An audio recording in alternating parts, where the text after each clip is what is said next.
News.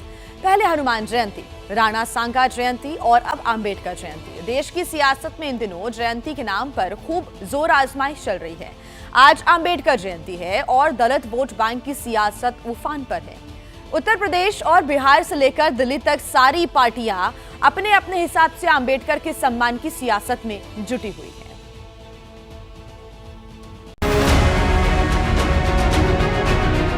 Hanuman Jayanti के बाद अब देश में एक और जयंती का शोर है और ये जयंती है बाबा साहेब भीमराव अंबेडकर की। दिल्ली से यूपी और बिहार तक बाबा साहेब के नाम की सियासी धूम मची हुई है। फिर चाहे तीनों राज्यों की सरकारें हों या वहां का विपक्ष, सब अंबेडकर की आराधना में लीन हैं। दलितों की सबसे बड़ी आबादी यूपी में है, इसलिए शुरुआत वहीं से करते हैं। ये लखनऊ के भागीदारी भवन की तस्वीरें हैं, जहां बाबा साहेब का सम्मान करने पहुंचे सीएम योगी आदित्यनाथ ने अंबेडकर के अपमान का मुद्दा उठाया और कांग्रेस की ओर हमले का मुंह मोड़ दिया।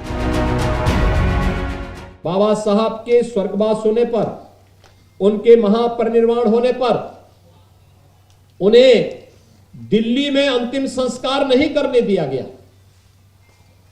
उनका स्मारक कांग्रेस ने नहीं बनने दिया। निशाना कांग्रेस पर नजर दलित वोट बैंक पर। यूपी सरकार की ओर से 14 अप्रैल की तारीख को यादगार बनाने के लिए कई बड़े ऐलान किए गए हैं। भीमराव अंबेडकर की जयंती पर यूपी में सरकारी छुट्टी घोषित की गई है। इस दौरान समारोह, विचार गोष्ठी और श्रद्धांजलि से जुड़े कई कार्यक्रम होंगे। मरीन ड्राइव से अंबेडकर पार्क तक भीम पद यात्रा निकाली गई। सभी स्मारकों और प्रतिमा स्थलों पर स्वच्छता अभियान चलाया जा रहा है। सभी प्रतिमाओं पर माल्यार्पण का कार्यक्रम है और 15 से 25 अप्रैल तक जिला स्तर पर बीजेपी कई कार्यक्रम करेगी। वैसे तो अंबेडकर जयंती पर बीजेपी हर साल कार्यक्रम करती है, लेकिन इस बार पूरे राज्य में नगर निगम और जिला प्रशासन से लेकर ब्लॉक, तहसील और गाँव तक बड़े पैमाने पर कार्यक्रम किए जा रहे हैं। इनमें सरकारी अफसर और कर्मचारी से लेकर स्कूल कॉलेज के छात्रों तक को लगाया गया है। पूरे जनपद में सभी अधिकारियों को भी ये बोला है कि सब जगह जहाँ भी बाबा साहब की मूर्ति लगी है वहाँ पे श्रमदान करें, आज साफ सफाई की व्यवस्था करें और कल जो है इसको भव्य से मनाया जाएगा।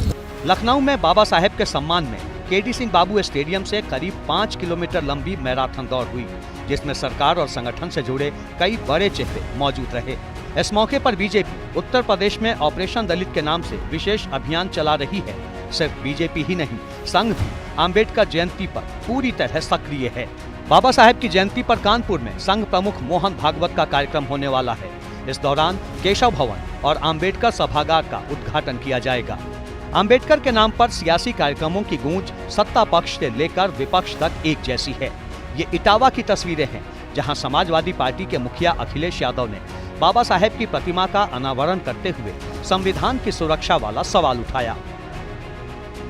बाबा साहब भीमराव अम्बेडकर जी का दिया हुआ संविधान हमारे लिए, सबके लिए एक रास्ता दिखाता है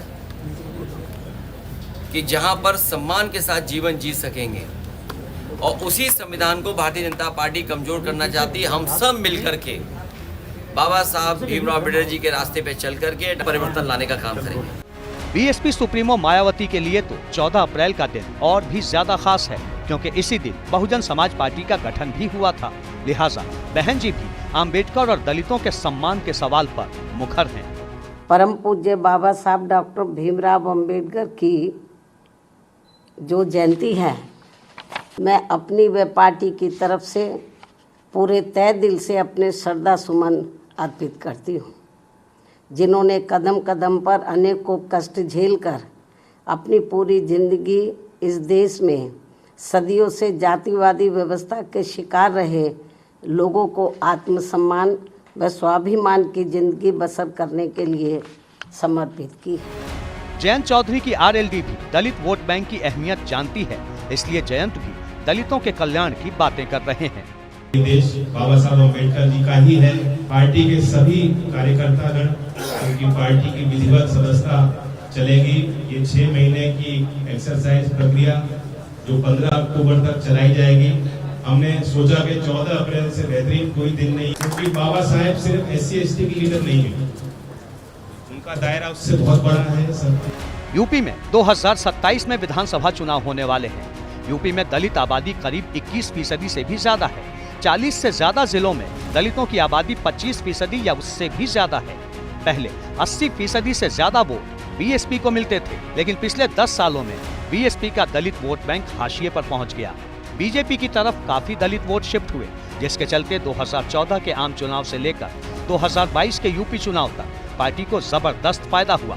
पर 2024 के लोकसभा चुनाव में खेल पलट गया। पीडीएफ फॉर्मूले के साथ आए अखिलेश यादव और कांग्रेस को इसका जबरदस्त फायदा हुआ। अब एक बार फिर यही वोट बैंक सबके टारगेट पर है। मायावती अपने पुराने वोट बैंक को फिर पाने की उम्मीद में है। अखिलेश यादव को अपने पीडीएफ फॉर्मूले पर पूरा भरोसा है और बीजेपी नए सिरे से दलित वोटर को जोड़ने की कोशिश कर रही है।